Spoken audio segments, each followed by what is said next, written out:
देणार मराठा कोटीस लक्षात ठेवा. आणि हा कोटीसचा संकेत मराठा संपूर्ण पश्चिम महाराष्ट्राच्या कानाकोपऱ्यामध्ये आपल्याला बघायला मिळतो. वळवा क्रांतिकारी नगरी आहे. वळवा प्रचंड मेहनतीची ही नगरी आहे. त्यामुळे नाना पटनाच्या विचारांनी पावन झालेली नगरी आहे. लक्षात ठेवा. हा चेहरा किती जणांनी युट्यूबवरती पाहिला.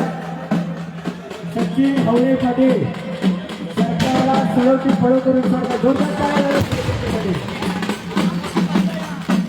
मराठा समाजाचा आरक्षणाचा लढा जागोजागी पोहोचला पाहिजे. याच्यासाठी युट्यूबवर करून काम करणारे असतील, लेखनी चालवणारे असतील, जागोजागी सभा घेणारे असतील, त्या प्रत्येकाचे खरं तर महत्त्वाचं योगदान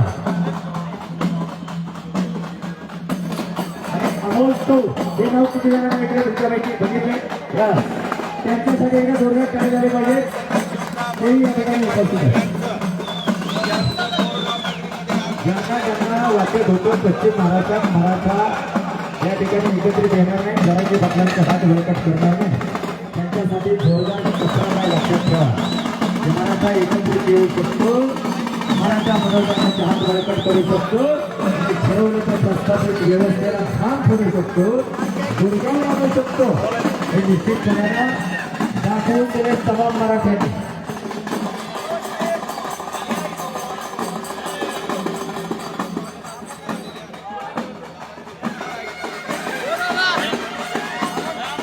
अमोल तोर साहेब या ठिकाणी 2 मिनिटं आपल्या